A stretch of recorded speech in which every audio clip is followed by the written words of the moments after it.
Оқиға Спартада дүниеге келген нәресте ол баладан басталады. Бала туғаннан кейін спарталық ақсақалдар оның әлсіз, мүгедек немесе ауру еместігіне көз жеткізу үшін оны мұқият тексереді. Себебі Спартада әлсіз сәбилердің өмір сүруіне рұқсат етілмейді. Бақытқа орай бұл нәресте күшті әрі дені сау болып шығады. Бала 7 жасқа толғанда оны қатал әскери дайындықты бастау үшін отбасынан алып кетеді. Өйткені Спартада балаларға отан үшін өлу ең үлкен мәртебе деп үйретіледі. Жаттығу кезінде ұлдар төбелесуге, ауырсынуға төзуге және қиын сынақтардан аман өтуге мәжбүр болады. Көп жылғы жаттығулардан кейін ол соңғы сынаққа тап болады. Өйткені оны суық түнде қауіпті орманға жалғыз жібереді және ол жерде қатыгез қасқырға кезігеді. Көздері қызыл болып жанған алып қасқыр тамақтың иісін сезеді. Үрей тек түйсікті арттырады. Өлдіге саналған бала өз халқына құпия Спартаға оралады. 30 жыл өтеді және бір күні Спартаға Парсы елінен елші келеді. Өйткені Парсы елін орасан зор әскерді басқаратын Ксеркс патша билейді. Леонид елшіден не үшін келгенін сұрайды. Елші жер мен суды талап етеді. Бұл Спартаның берілуі және парсылардың билігін қабылдауы керектігін білдіреді. Елші Ксеркске бағынған патшалардың тәждері мен бастарын әкелу арқылы Леонидті қорқытуға тырысады. Сондай-ақ ол Леонид пен оның патшайымын қорлайды. Леонид парсылардың жүздеген мыңнан тұратын орасан зор әскері жуырда Грекияға басып кіріп, бірінші болып Спартаға шабуыл жасайтынын біледі. Сондықтан ол соғысқа дереу дайындалғысы келеді. Бірақ Спартаның қатал дәстүрлері бар. Леонид патша болса да, ол оракулдардың мақұлдауынсыз соғыс бастай алмайды. Оракулдар құдайлардың жолдауын жеткізеді деп сенетін жас әйелдер, бірақ оларды жемқор ескі діни қызметкерлер тобы басқарады. Леонид оларға барып, өзінің шайқас жоспарын түсіндіреді. Егер жоғары жауынгерлік дағдыларды қолданып, Парсы әскерін тау өткеліне ыстық қақпаға қамайтын болса.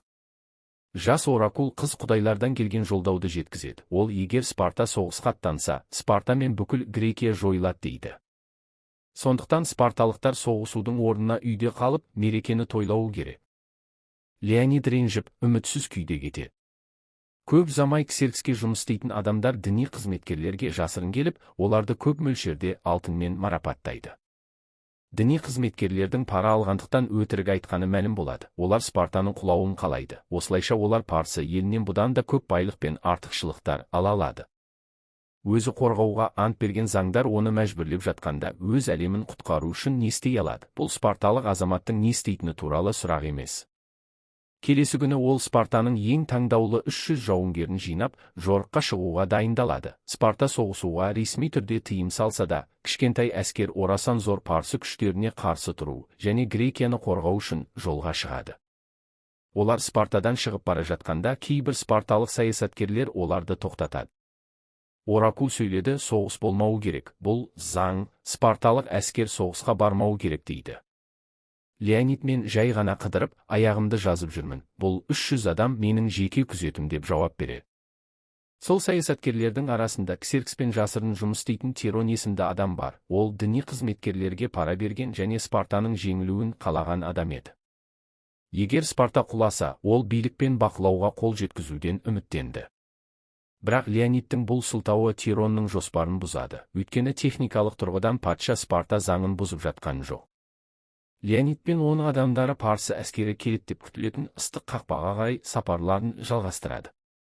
Жолда олардың соңынан бүкір адам ереді. Ол қалқан мен найза алып, оларды қашықтықтан бақылайды. Спарталық сарбаздар бүкіл ауылы өртелгенін көрген жерге жеткенше алға жылжи береді. Барлық үйлер қирап, көптеген адамдар өлтірілген. Мұны көрген соң бәрі ашуланады. Спарталықтар тартау соқпақтары арқылы алға жылжып, ақыры теңіз жағасына жетеді. Теңізде олар Грекияға қарай жүзіп келе жатқан көптеген парсы кемелерін көреді. Парсы флоты орасан зор және құдіретті көрінеді. Бірақ кенеттен ауа райы өзгеріп, нөсер жауын басталады. Аспанда найзағай жарқылдап, теңізде алапат дауыл тұрады. Дауыл көптеген парсы кемелерін қиратады. Олар биік позицияға шығып, айналаға қарағанда көргендерінен таңғалады. Көптеген кемелерінен айырылса да, мыңдаған парсы кемелері әлі де жеткен еді. Өйткені парсы әскері өте үлкен. Оны жеңу мүмкін емес болып көрінеді. Бірақ Леонид бұл орынды белгілі бір себеппен таңдады. Бұл жер ыстық қақпа деп аталатын тартау өткелі. Соқпақтар өте тар болғандықтан, бүкіл парсы әскері бір уақытта шабуыл жасай алмайды, және өткелден тек аз ғана парсы сарбаздары бірге өте алады. Бұл спарталықтарға әлдеқайда үлкен әскермен соғысуға мүмкіндік береді. Сол сәтте олардың соңынан еріп келе жатқан бүкір адам алға шығады. Оның есімі Ифиаль. Ол Леонидке тағы бір соқпақ бар екенін айтады. Ол батыс шартастар арқылы өтетін жасырын шопандар соқпағы бар екенін, және парсылар бұл жолды тапса, спарталықтарды айналып өтіп, жан-жағынан қоршай алатынын айтады. Ол: «Әкем мені жаттықтырды, мен сізге шайқаста қызмет ету арқылы әкемнің есімін ақтағым келеді» дейді. Леонид оны сынап көрмек болып, Ифиальтан қалқанын мүмкіндігінше жоғары көтеруді сұрайды. Ифиаль тырысып көреді, бірақ қалқан өте ауыр, және денесі жеткілікті күшті болмағандықтан оны дұрыс көтере алмайды. Леонид оған оның батылдығы мен табандылығын құрметтейтінін айтады. Алайда спарталық шайқас сапы әрбір сарбаздың өз жұмысын мінсіз атқаруына байланысты екенін түсіндіреді.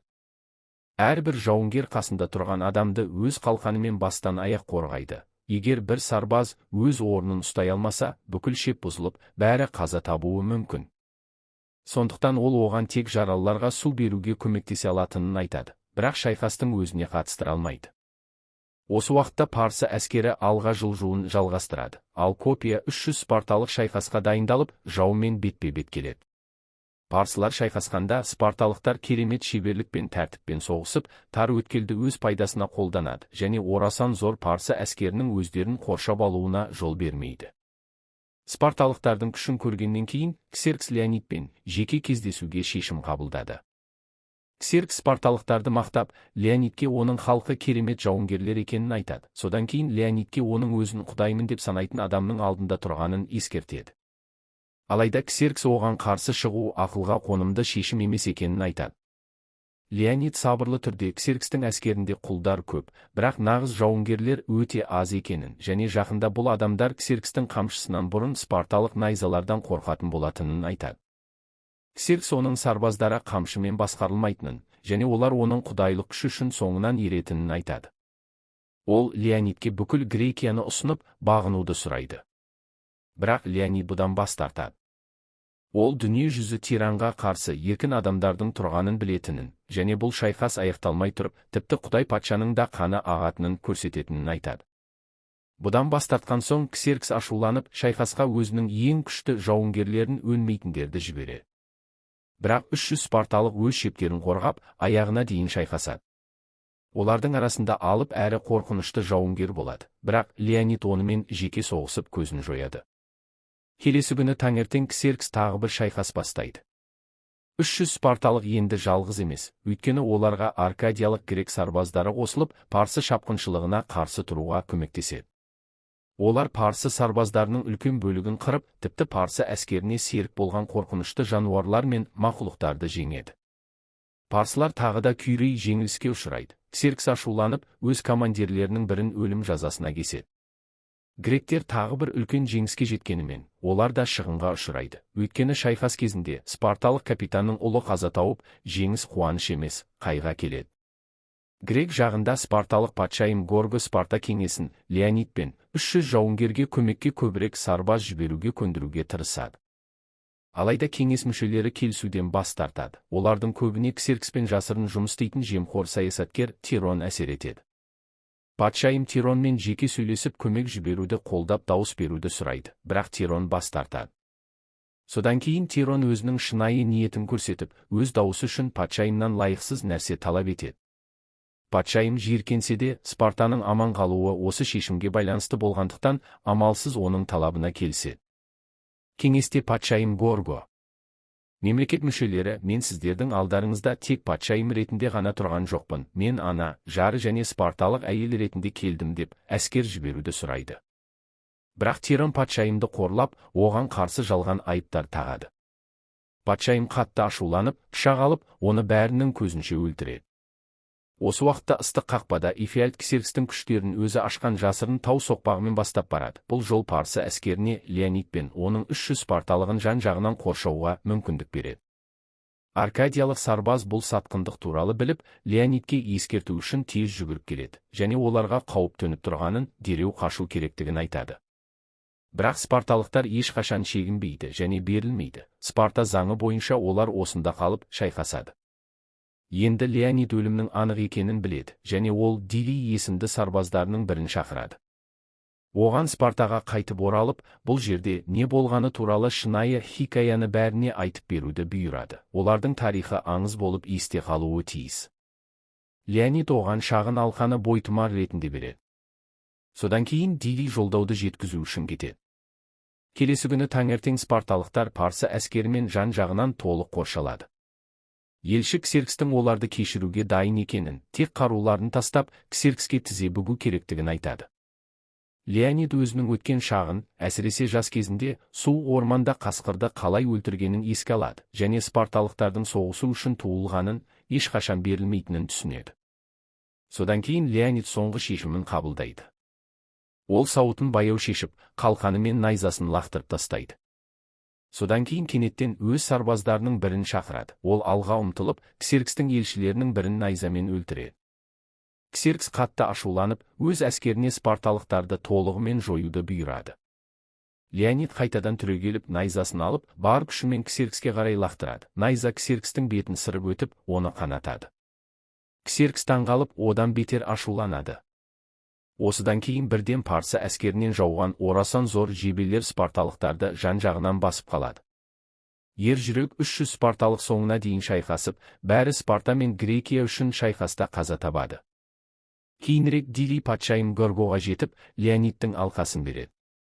Ол Леонидтің қайтыс болғанын түсінеді, және оны құрметтеп, алқаны ұлының мойнына тағады. Бұл оның әкесінің ұлы жауынгер болғанын көрсетеді.